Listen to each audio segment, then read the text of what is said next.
Student, कैसे हैं आप सब लोग। मैं उम्मीद करती हूँ ठीक ठाक होंगे। स्टूडेंट, आज मैं आपके साथ ऑब्स्टेटिक का पेपर शेयर करने वाली हूँ। बहुत से स्टूडेंट ने कमेंट से पूछा है कि मैम एलएसवी पार्ट 1 के बारे में कुछ बताइए, इंग्लिश के पेपर के बारे में बताइए। तो मैं Aahista Aahista time to time आपके लिए वीडियो बनाती रहूँगी। ऑब्जेक्टिव और सब्जेक्टिव दोनों वीडियो टाइम टू टाइम आती रहेंगी। वीडियो लाजमी कंप्लीट और शेयर करें। बहुत ही इंपॉर्टेंट और इन्फॉर्मेटिव चीज़ें होती हैं पेपर पॉइंट ऑफ व्यू से, प्रैक्टिकल पॉइंट ऑफ व्यू से, वाइवा पॉइंट ऑफ व्यू से। इसके अलावा प्रैक्टिकल कॉपीज़ आपके साथ शेयर की जाएंगी, किस तरह बनाई जाती हैं, कौन कौन सी चीज़ें इसमें इंपॉर्टेंट हैं। तो ये आप फोकस होकर वीडियो लाजमी देखा करें, वीडियो स्किप मत किया करें। चलते हैं अपने वीडियो की जाने। चैनल पर फर्स्ट टाइम तो लाजमी सब्सक्राइब कर दीजिए ताकि आने वाली वीडियो का नोटिफिकेशन आपको मिलता रहे। ऑब्स्टेटिक के पेपर में मोस्ट इंपॉर्टेंट जो चीज़ें पूछी जाती हैं लॉन्ग और शॉर्ट पॉइंट ऑफ व्यू से, आपने वो करनी है। सबसे पहली जो डेफिनेशन है लोचिया अल्बा, मार्क कर लीजिए, कॉपी पेंसिल पे लिख लीजिए अपने नोटबुक पे, अपनी बुक पे। Lochia alba, lochia most important topic है, ठीक है। Lochia long point of view से, शॉर्ट पॉइंट ऑफ व्यू से। शॉर्ट में कोई एक डेफिनेशन पूछ लेंगे, लॉन्ग आएगा तो आपने इसकी टाइप्स बयान करनी है और टाइप्स को आगे क्लैरिफाई करना है, ठीक है, डिस्क्राइब करना है, ठीक है। अच्छा जी, लोचिया सबसे पहले कहते हैं किसको? लोचिया जस्ट एक डिस्चार्ज होता है जो कि जब बच्चा पैदा होता है ना उसके बाद होता है वुमेन को, ठीक है। अब ये डिस्चार्ज जो है पहले 4 दिन तक, फिर 6 दिन तक, 10 दिन तक, फिर 10 से 15 दिन तक, इस तरह ये डिस्चार्ज होता है। तो इस हिसाब से lochia alba, lochia serosa and lochia rubra, इसके 3 टाइप्स हैं। शॉर्ट में आएगा तो आपने कोई भी एक टाइप की डेफिनेशन लिखनी है, लेकिन आपको तीनों टाइप्स का पता होना चाहिए, मोस्ट इंपॉर्टेंट है। यहाँ पे सिर्फ अल्बा की डेफिनेशन पूछी, आपने तीनों करनी क्योंकि मैं कह रही हूँ, ठीक है। What is lochia alba? The final discharge after child birth from vagina, blood tissue and mucus.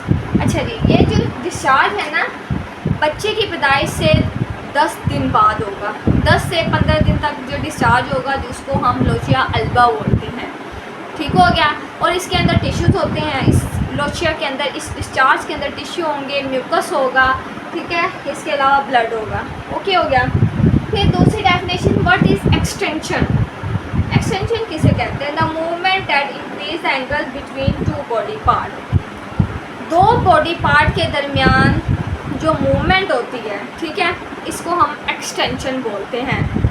ये एक्सटेंशन आपको तब समझ आएगी जब आप वो वीडियो देखेंगे लेबर वाली, ठीक है। स्टेजेस ऑफ लेबर और मैकेनिज़्म ऑफ लेबर आप सर्च करें यूट्यूब पे, डिटेल में आपको समझ आ जाएगा। Extension, flexion, internal rotation, most important ये चीज़ें हैं। और गायनी में, मिडवाइफ में मस्ट ये आपको पता होनी चाहिए, फिर आप एक क्लिनिक चला सकते हैं, डिलीवरीज करवा सकते हैं। एक्सटेंशन कहते हैं स्टूडेंट 2 बॉडी पार्ट के दरमियान मूवमेंट को, ठीक है। अभी जस्ट डेफिनेशन आप पूछी है तो मैं इतना ही बनाऊंगी, बहुत वीडियो लंबी हो जाएगी अगर मैं एक्सटेंशन को एक्सप्लेन करने लग गई। आगे चलते हैं। What is birth canal? Simple, birth canal वो रास्ता है जहाँ से बच्चा जो है वो डिलीवर होता है, वो वजाइना जो है वो बर्थ कैनाल है। यूट्रस, यूट्रस के आगे क्या है? सर्विक्स है, ओस है, फिर आ जाता है हमारा क्या कहते हैं, वजाइना है, जहाँ से बेबी पास आउट होता है, इसको हम बोलते हैं birth canal. During child birth vagina ovary is birth canal extend from uterus to outside of the body. Uterus जहाँ पे बच्चा पड़ा हुआ है, ठीक है, इम्प्लांट है, उसके बाद क्या आ जाती है? सर्विक्स आती है, ठीक है। सर्विक्स जैसे जैसे मुंह ओपन होता है 8-10 सेंटीमीटर तक जब ओपन होता है तो बच्चे की डिलीवरी हो जाती है। उसके बाद आ जाती है वजाइना जिसको हम बर्थ कैनाल बोलते हैं, ठीक है। वहाँ से लेके यूट्रस से लेके जो बाहर तक का जो रास्ता है इसको हम बर्थ कैनाल बोलते हैं, ठीक हो गया। फिर आ जाता है मेकोनियम। What is meconium? ये तो बेसिक सी एक डेफिनेशन है। मेकोनियम स्टूडेंट फर्स्ट बेबी जब पॉप करता है ना, यानी फर्स्ट मोशन जब वो करता है, कुछ बच्चे जो ना मेकोनियम ब्लैक कलर का मोशन होता है, कुछ बच्चे जो है कलर डिफरेंट हो सकता है, ठीक है, लेकिन मेकोनियम मोस्टली ब्लैक ही मैंने तो देखा है। ये कौन फर्स्ट पॉप को हम मेकोनियम बोलते हैं, ठीक है। It is sticky, thick, dark green, contain cell protein and fat, okay. ये जो मेकोनियम है ये डार्क ग्रीन कलर में होता है, यानी ब्लैकिश कलर में होता है, ठीक है, और थिक होता है। इसके अलावा ये स्टिकी होता है, चिपकने वाला।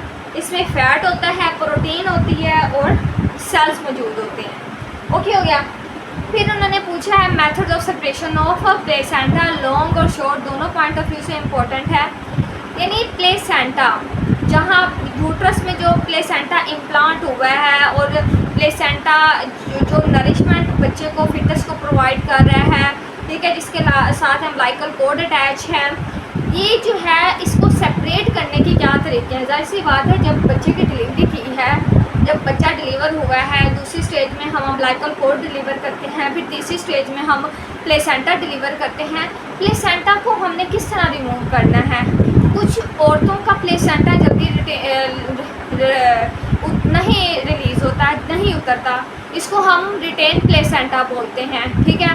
और कौन कौन से मेथड है जिससे हम प्लेसेंटा को रिमूव कर सकते हैं, उतार सकते हैं, वो हमने बयान करते हैं।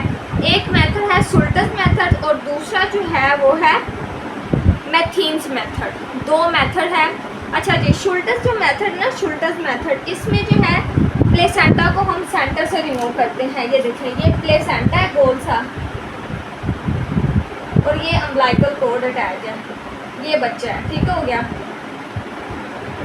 शुल्टर्स जो मेथड है ना, वो ये है कि हम सेंटर से प्लेसेंटा, ये जो सेंटर है ना, यहाँ से अम्बिलिकल कॉर्ड को खींचेंगे और प्लेसेंटा रिमूव करेंगे, ठीक है, शुल्टर्स मेथड। और दूसरा मेथड है मैथिन्स मेथड। मैथिन्स मेथड में स्टूडेंट हम जो है ना, ये एजेस हैं, जो किनारे हैं, यहाँ से प्लेसेंटा को रिमूव करेंगे। ये क्या, कौन सा मेथड हो गया, शुल्टर्स मेथड। और ये जो है मैथिन मेथड है, मैथिन्स। ये दो मेथड हैं जिससे हम प्लेसेंटा को रिमूव करते हैं।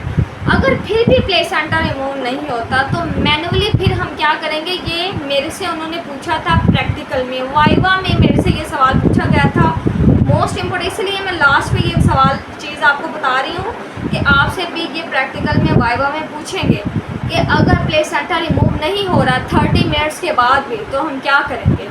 हमने क्या करना होता है, सीसीटी के ज़रिए, सीसीटी मीन्स कंट्रोल कोलम के ज़रिए जो है हम प्लेसेंटा को रिमूव करते हैं। सीसीटी एक ऐसा मेथड है जिसमें हम जो है अम्बिलिकल आर्टरी के ऊपर आर्टरी को रैप करते हैं और उसको जो है एब्डोमेन के ऊपर, औरत के, वुमेन के एब्डोमेन को मसाज करते हैं और प्लेसेंटा को रिमूव करने की मैनुअली कोशिश करते हैं। अगर हमारे पास ये सारी हमें मेथड्स का नहीं पता तो हम जो दाइज वगैरह हैं, जो ओल्ड मिडवाइफ्स हैं, वो इसी तरीके से प्लेसेंटा रिमूव करती थी। इन चीज़ों का भी हमें पता होना चाहिए। बाय चांस डिलीवरी होती है, ऐसा टाइम आ जाता है कि बहुत ही सीवियर केस होता है या बहुत ही इमीडिएटली हमने केयर प्रोवाइड करनी है, तो हमारे माइंड में ये सारी चीज़ें होनी चाहिए, ठीक है। उम्मीद करती हूँ कि आपको वीडियो पसंद आई है। चैनल पर फर्स्ट टाइम तो लाजमी सपोर्ट किया करें, आप लाजमी मेरे से क्वेश्चंस पूछा करें, इससे आपके नॉलेज में भी इजाफा होगा, मेरे नॉलेज में भी इजाफा होगा। और इसके साथ साथ स्टूडेंट मैं आपके साथ ऑब्जेक्टिव पेपर भी शेयर करूँगी, वो भी आपने लाजमी MCQs प्रिपेयर करने हैं, क्योंकि स्टूडेंट ज़्यादा मार्क्स है तो हमारे MCQs हैं, ठीक है। ये हमने थ्योरी करनी है अपने क्लिनिक के लिए, पेपर के लिए भी, प्रैक्टिकल के लिए भी, वाइवे के लिए भी, लेकिन हमने MCQs को भी याद करना है, हमने वहाँ से भी नंबर लेने हैं, ठीक है। तो इंशाल्लाह मिलते हैं नेक्स्ट वीडियो में, तब तक के लिए अल्लाह हाफिज़, अपना ख्याल रखें, थैंक यू सो मच।